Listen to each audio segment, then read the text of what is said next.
ഉപകരണങ്ങളോടെ അൾത്താരയിൽ എഴുന്നള്ളിരിക്കുന്ന ഈശോയെ കാണാൻ നമ്മുടെ യോഗ്യതകളൊന്നും ഈ നിമിഷം കർത്താവ് നോക്കുന്നില്ല.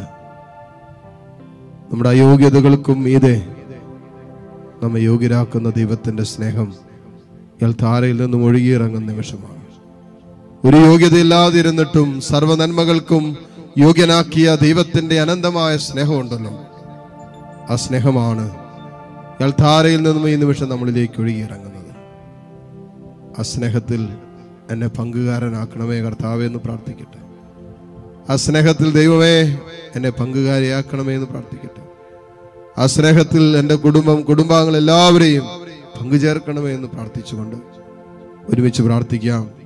പരിശുദ്ധ പരമ ദിവ്യകാരുണ്യ നാഥനായ ഈശോയ്ക്ക് എന്നേരവും ആരാധനയും സ്തുതിയും പുകഴ്ചയും ഉണ്ടായിരിക്കട്ടെ.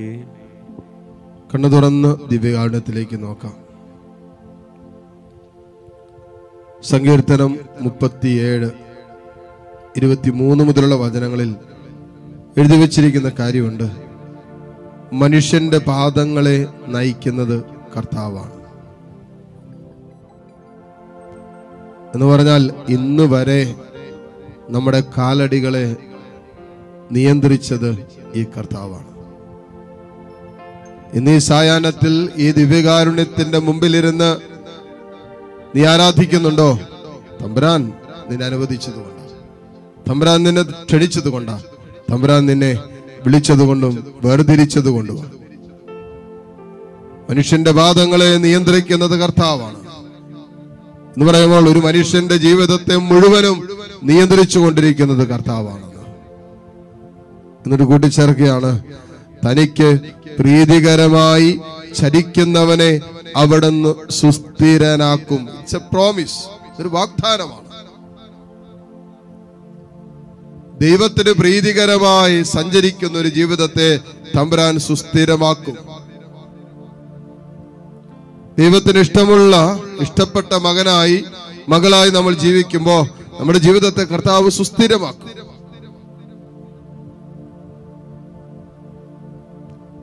നമ്മുടെ ഇഷ്ടങ്ങൾക്കപ്പുറം ദൈവേഷ്ടത്തിലേക്ക് സഞ്ചരിക്കാൻ നമുക്ക് പറ്റണം.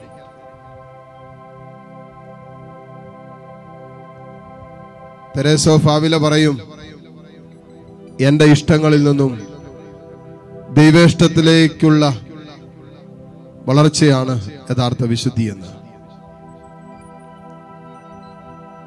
ദൈവത്തോടുള്ള നമ്മുടെ സ്നേഹം എന്ന് പറയുന്നത് നമ്മുടെ ഇഷ്ടങ്ങളിൽ നിന്നും ദൈവേഷ്ടത്തിലേക്കുള്ള ഒരു പരിണാമമാണ്. അതാണ് നമ്മുടെ ആത്മീയ ജീവിതത്തിൽ സംഭവിക്കേണ്ടത്, അതാണ് നമ്മുടെ വിശുദ്ധ ജീവിതത്തിൽ സംഭവിക്കേണ്ടത്, അതാണ് നമ്മുടെ ആത്മീയതയിൽ സംഭവിക്കേണ്ടത്. അതല്ലാത്തതൊന്നും യഥാർത്ഥ ആത്മീയതയല്ല. നമ്മുടെ പ്രാർത്ഥനാ ജീവിതത്തിൽ സംഭവിക്കേണ്ടത് എന്താ? എന്റെ ഇഷ്ടങ്ങളിൽ നിന്നും ദൈവേഷ്ടത്തിലേക്ക് വളരണം. എന്റെ ആഗ്രഹങ്ങളിൽ നിന്നും ദൈവത്തിന്റെ ആഗ്രഹം പൂർത്തീകരിക്കപ്പെടാൻ പ്രാർത്ഥിക്കുന്ന ഒരു കരുത്ത് നമ്മൾ എടുക്കണം. അവിടെയാണ് യഥാർത്ഥ പ്രാർത്ഥനാ ജീവിതം എന്ന് പറയുന്നത്. അപ്പോ പ്രശ്നങ്ങൾ വരുമ്പോ, പ്രതിസന്ധികൾ വരുമ്പോ, രോഗം വരുമ്പോ, ചെറിയ ചെറിയ ബുദ്ധിമുട്ടുകൾ, സഹനങ്ങൾ വരുമ്പോ പരാതി പറയില്ല, പിറുപിറുക്കില്ല. കാരണം എന്താ? ഇത് ദൈവഹിതമാണെന്ന് അറിഞ്ഞ് അംഗീകരിച്ച് അത് ഏറ്റെടുക്കാൻ പറ്റുന്ന ഒരു ആത്മീയ കരുത്തുള്ളവരായിട്ട് നമ്മൾ മാറും. അതുകൊണ്ട് നമ്മുടെ ഇഷ്ടങ്ങളിൽ നിന്നും ദൈവേഷ്ടത്തിലേക്ക് ഒരു പരിണാമം നമ്മളിൽ സംഭവിക്കട്ടെ. ഈ ശുശ്രൂഷകളിലൂടെ, ഈ ആരാധന നിമിഷങ്ങളിലൂടെ, തമ്പുരാന്റെ മുമ്പിൽ നമ്മൾ വ്യാപരിക്കുന്ന ഓരോ നിമിഷങ്ങളിലും നമ്മുടെ ഹൃദയം തമ്പുരാന്റെ ഹൃദയത്തിലേക്ക് സഞ്ചരിക്കട്ടെ. നമ്മുടെ ഹൃദയത്തിന്റെ ഇഷ്ടങ്ങൾ കർത്താവിന്റെ ഹൃദയത്തിന്റെ ഇഷ്ടവുമായി അങ്ങോട്ട് താതാത്മ്യപ്പെടട്ടെ.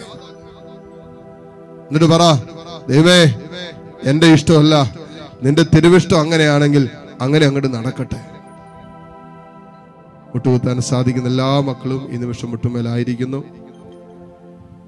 ദിവ്യകാരുണ്യ ഈശോയുടെ ആശീർവാദം സ്വീകരിക്കാൻ നമ്മൾ ഒരുങ്ങുന്ന നിമിഷമാണ്. കരങ്ങൾ ഈശോയിലേക്ക് നീട്ടിപ്പിടിച്ച് സ്തുതിച്ച് പ്രാർത്ഥിച്ച് ഈശോയുടെ ആശീർവാദം സ്വീകരിക്കട്ടെ. പരിശുദ്ധ പരമമാ ദിവ്യകാരുണ്യമേ, എന്നുമെന്നും അങ്ങേക്കാരാധന. പരിശുദ്ധ പരമമാ ദിവ്യകാരുണ്യമേ, എന്നുമെന്നും നാഥനാ